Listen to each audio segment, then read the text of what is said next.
office to itself make the comparison. We want to expand it to include that this witness, Ms. Silene, appear before the clerk of court in the presence of counsels for the petitioner and for the respondent for the purpose of one, identifying, and two, authenticating the documents in the tabulation, Your Honor.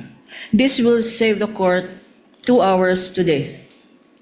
Your Honor, Counsel, before you respond, Attorney Christine, Counsel, does your manifestation have anything to do with the fact that you wound up your direct? Does that mean you intend to proceed with your direct again today?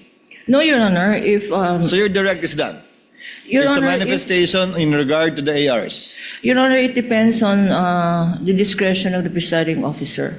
If the presiding officer will allow this witness to appear before the clerk of court in front of both counsels, Your Honor, for the purpose of identifying and authenticating the documents presented, Your Honor, then we will terminate our direct examination.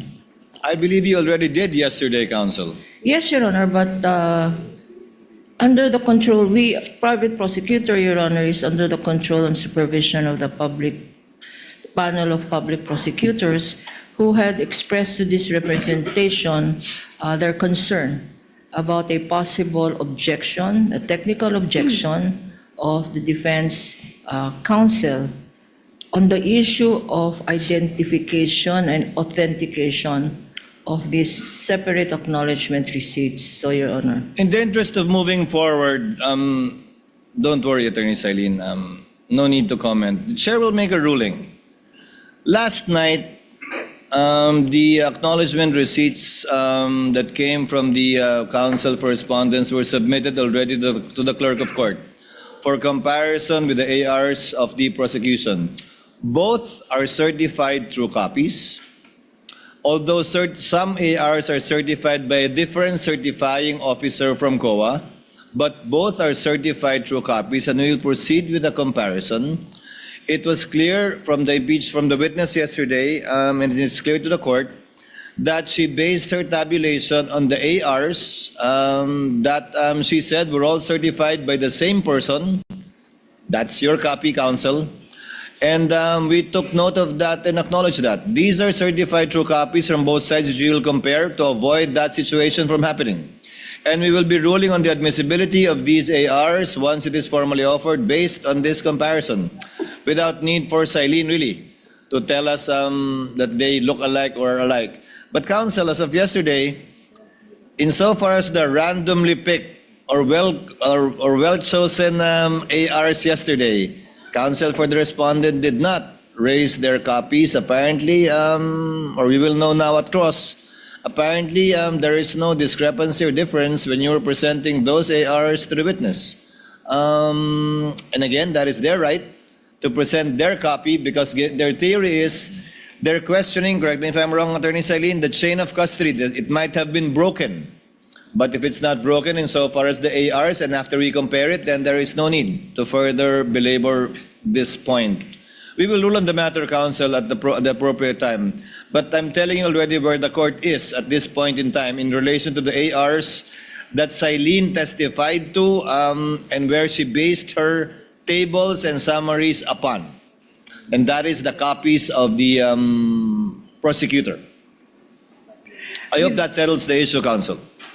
Thank you, Mr. Presiding Officer. I think with that ruling, it is now clear that identification and authentication are presumed from the statement of the presiding officer subject to cross-examination of counsel for the respondent, Your Honor. And subject to the comparison that the clerk will be making of these copies coming from both parties, which we will make known to the parties without need of Silene's presence thereat.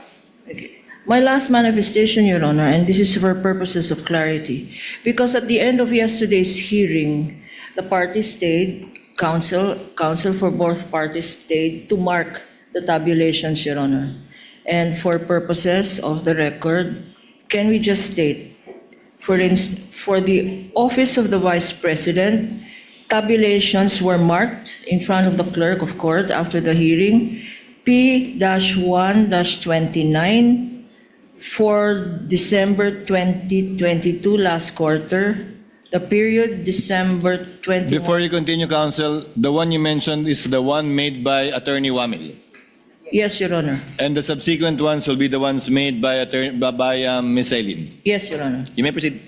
So these have been marked after the hearing, Your Honor, upon direction of the presiding officer, so as to make efficient use of time of the impeachment court.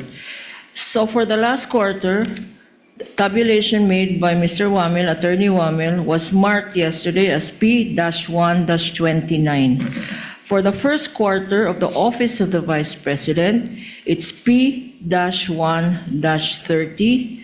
For the second quarter of the office of the Vice President, it is P-1-31. And for the third quarter of the office of the Vice President, marked as P-1-32. Before the clerk of court, and in the presence of defense, respondents' counsel, and prosecution's counsel. A summary of these tabulations was likewise marked for December 2022, P-1-29-1, which we have now, Your Honor, P-1-30-1 for the first quarter of the office of the Vice President, P-1-31-1 for the second quarter, and P-1-32-1, also which we have now, Your Honor, for the third quarter. For the DepEd, Your Honor, we likewise marked at the end of yesterday's hearing tabulations prepared personally by this witness and identified before the impeachment court.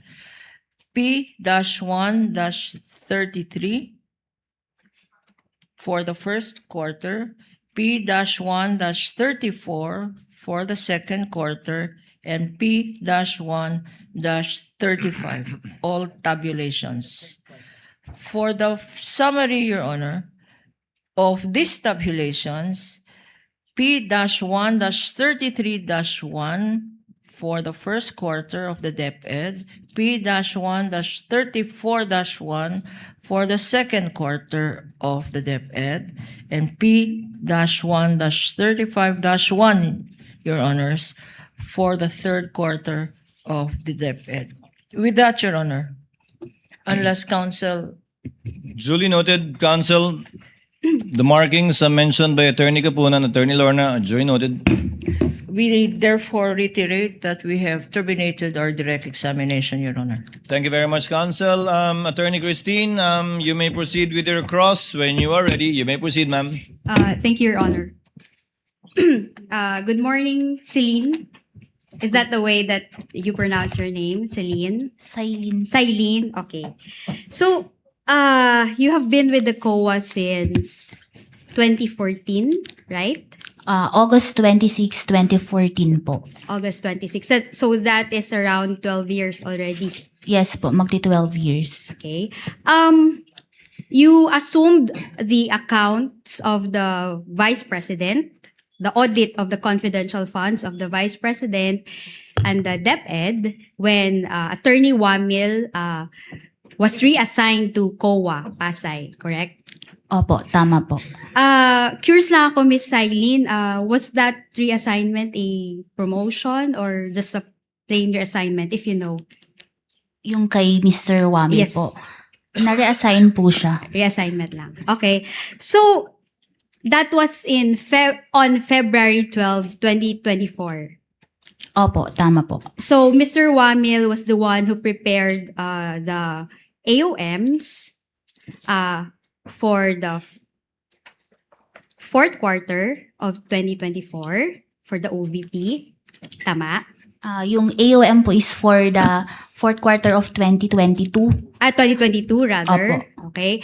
And he also prepared the AOM for the first and second quarter of 2023. Ng OBP po. Okay. So, we will go back to that, no? So, when Mr. Wamil reassigned to you his account, Was there any office memorandum that was issued by the COA Your Honor, please, reassigning you as the examiner? Of, the question is misleading, Your Honor. It is not Mr. Wamil who reassigned the account to her.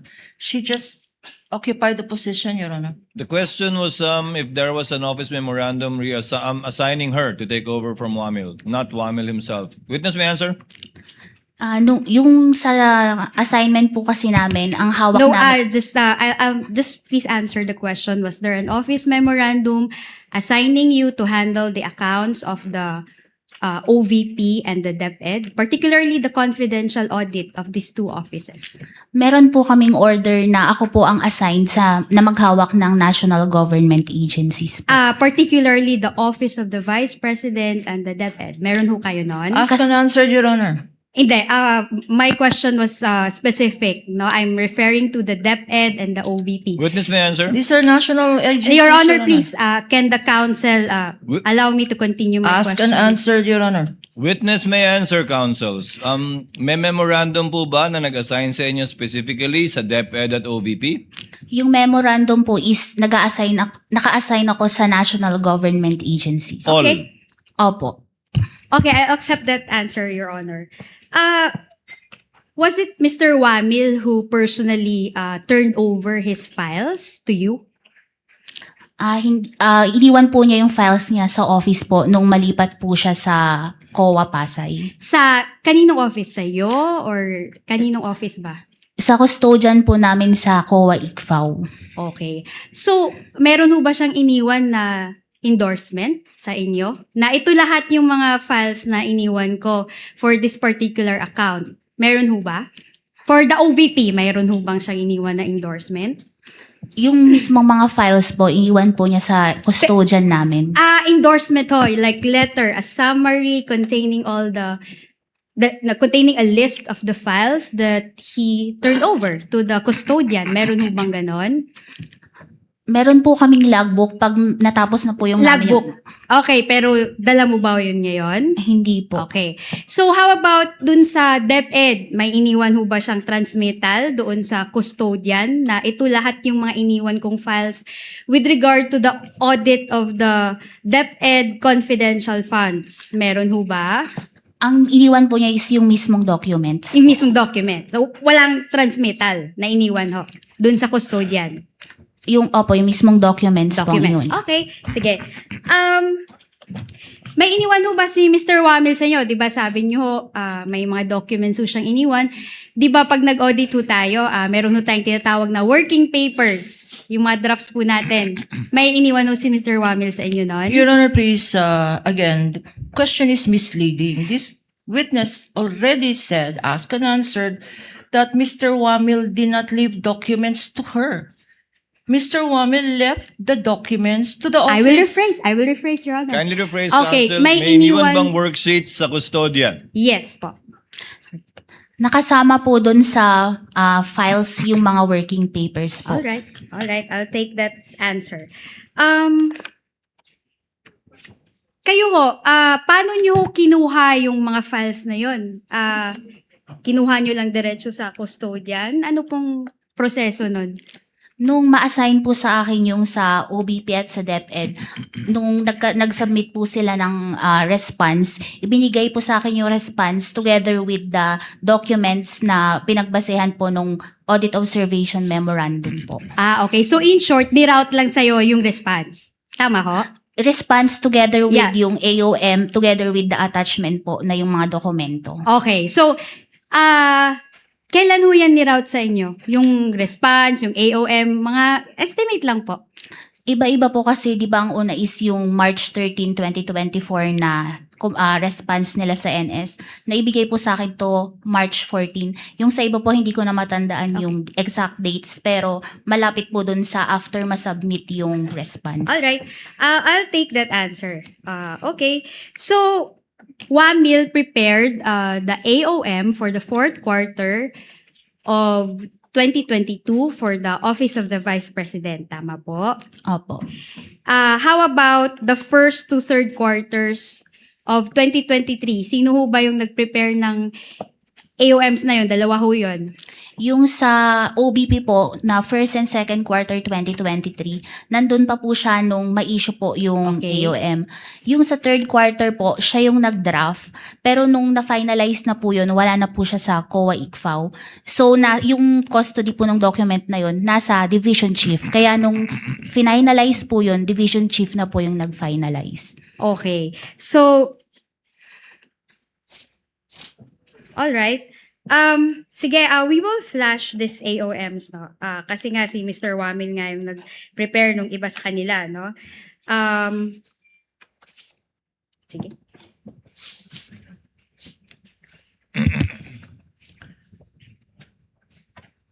May we know from counsel which AOM she will be flashing? Is it the defendant's document or the prosecution's document? Hello. Because the defendant's documents were not identified nor presented to this witness, Your Honor.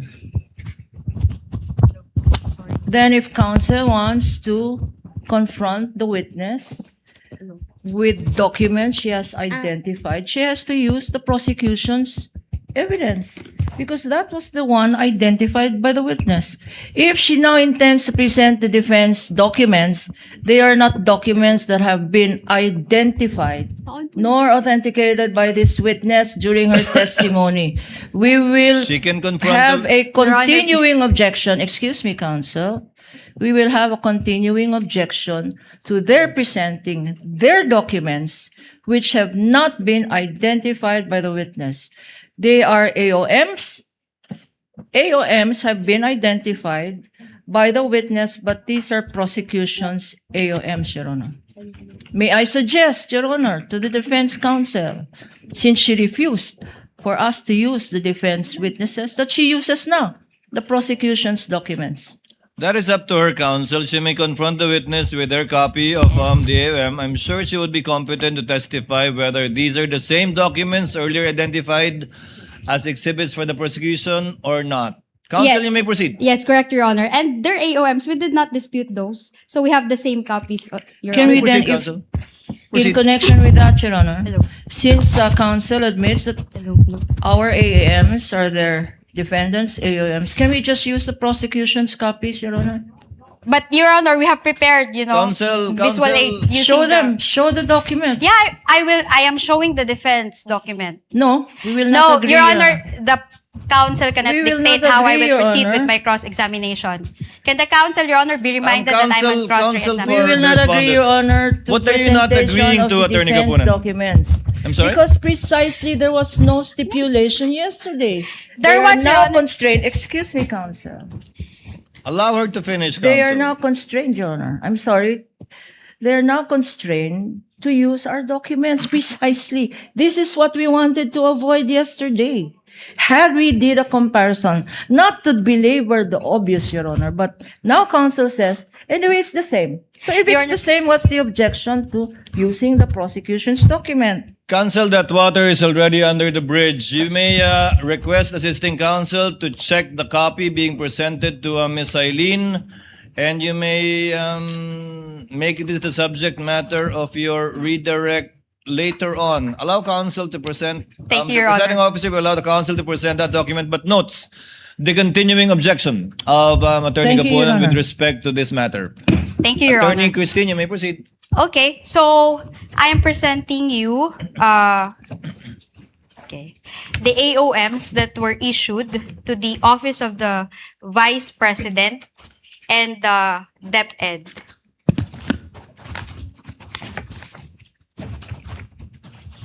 So the first AOM is dated September 14, 2023. It's AOM number 2023-211.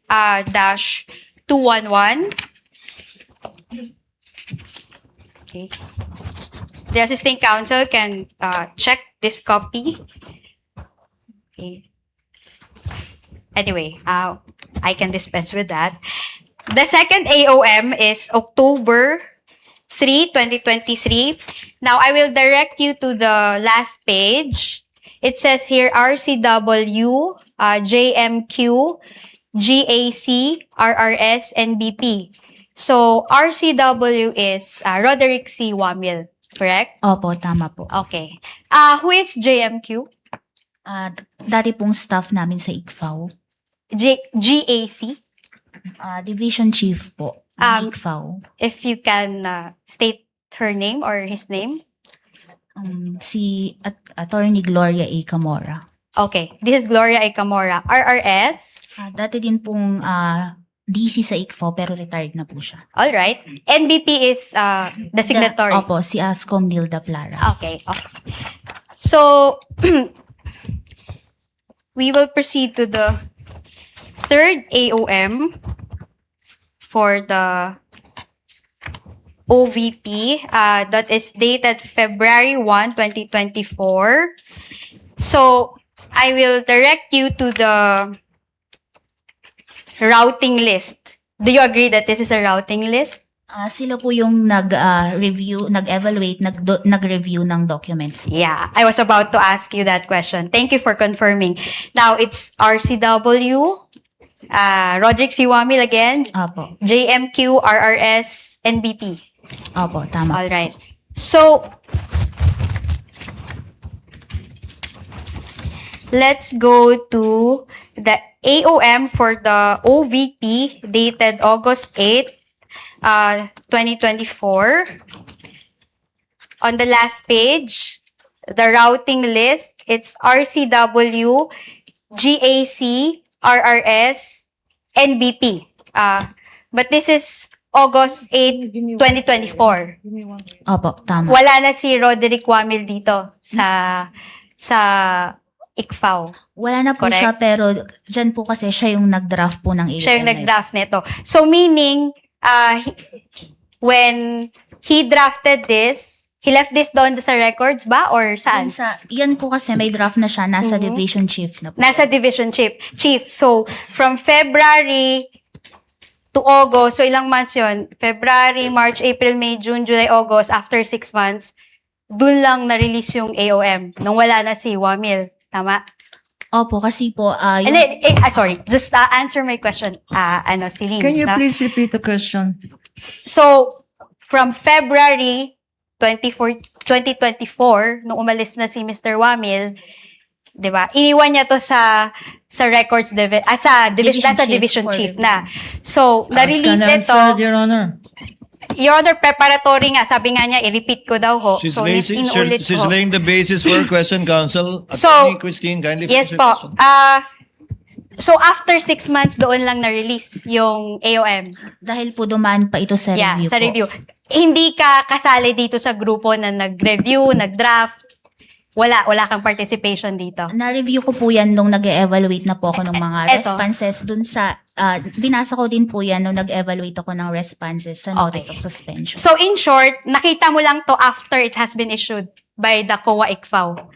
Tama? Opo, kasi yun yung naging basis ko ng evaluation. Sige. Okay. Next is the audit observation memorandum for the DepEd. Wait. Your Honor, can I just confirm my counsel? So, let's go to the DepEd, ano? Sige, dun din tayo sa routing list, no? February 1, 2024, nandito pa si Roderick Wamil kasi RCW, JMQ, RRS, NBP. Opo, tama. Alright. Let's go to August 8, AOM. Ayun. RCW, GAC, RRS, NBP. Wala na si RCW pero nasa division head. Opo, pareho po nung sa OBP. At saka na-review mo lang to nung na-issue na ng division head ng ICFAO. Opo, nung mag-evaluate na po Okay. ako ng Sige. Salamat, response. Celine.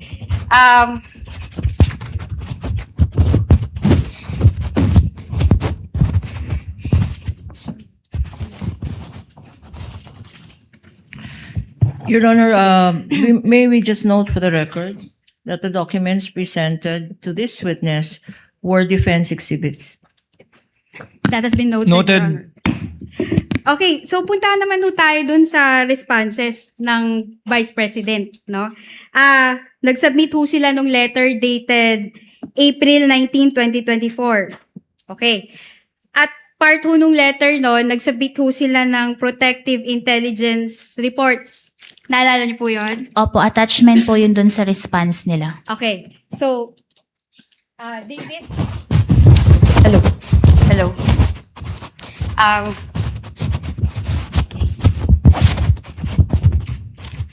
May request, David to please flash.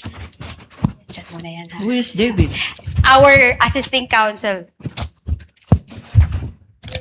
Your Honor, David po pangalan niya para pwede niyo siya i-direct kung nagkakamali ho siya, kung hindi yung naaayon yung fina-flash niya. Thank you for that, Counsel. Okay. Sige, punta tayo dito Can we sa... also, Your Honor, call our assistant counsel, Your Honor, Attorney Of J. course. De La Cruz. He may approach. So, etong exhibit na to, again, we'll use our exhibit counsel. Etong exhibit na to ay minarkahan po as D-1 or -1-115-OVP-C. Okay. So, eto po,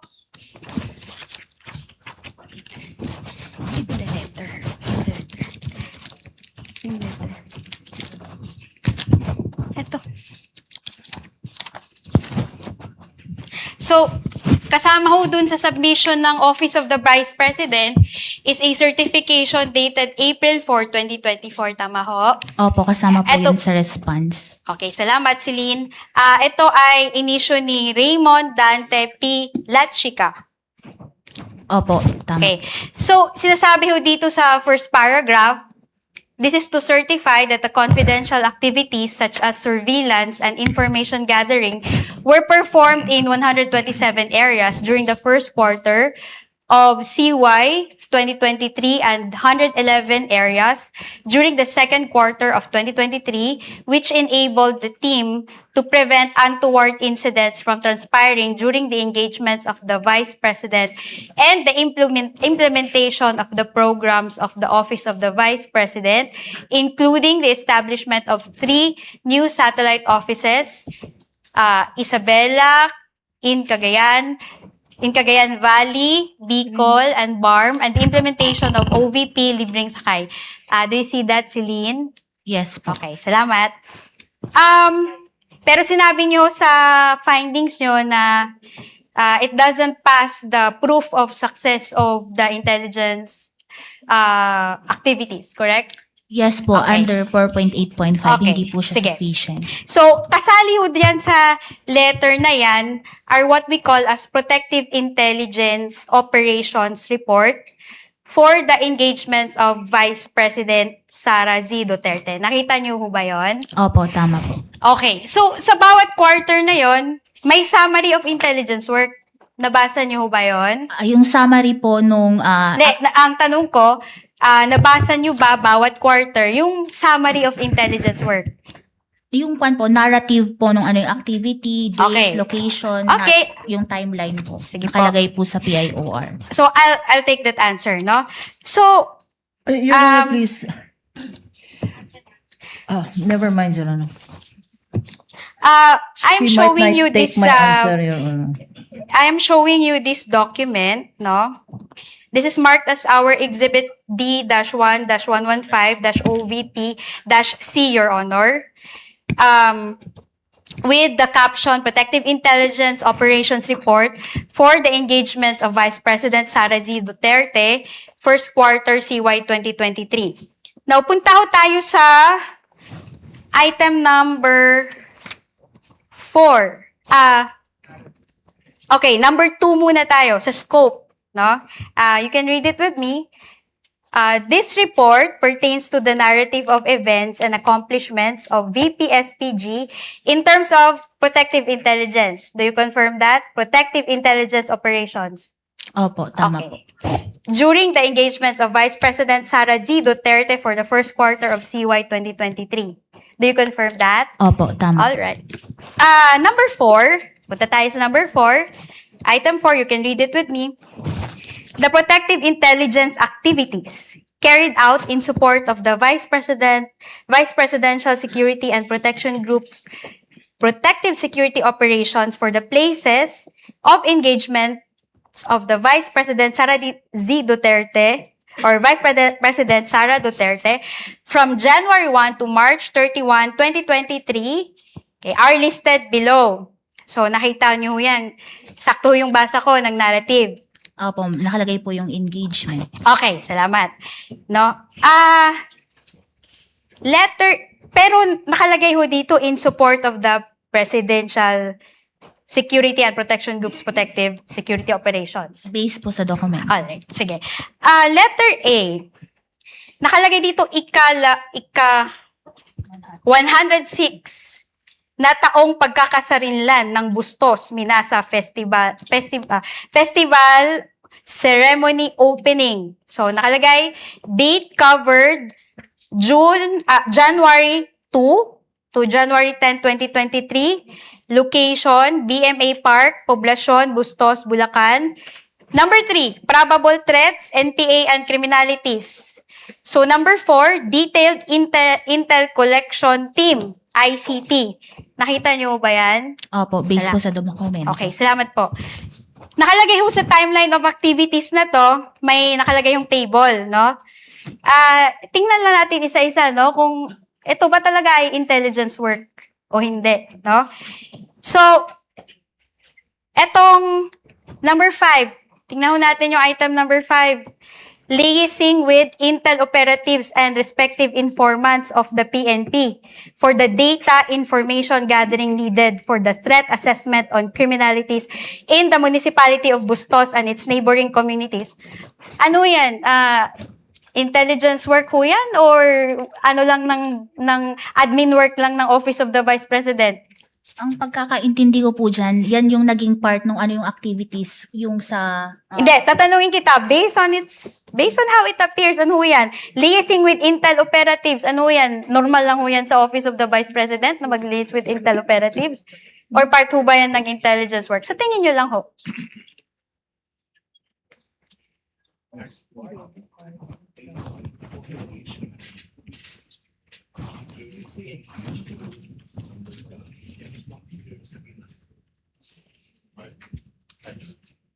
Papasok po siya sa intelligence gathering. Okay, salamat po.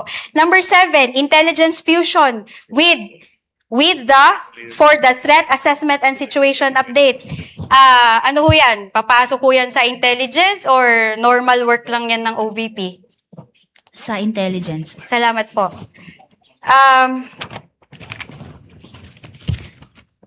Okay, ito. Dito tayo sa actual operations, no? Profiling of participants who will be attending the event provided by organizers. Part 2 ba yan ng normal na function ng OVP? Or papasok po siya sa intelligence work? Sa intelligence work po. Okay, salamat po. Deployment of intel operatives and informants along routes, primary and alternate, from the landing zone to the venue.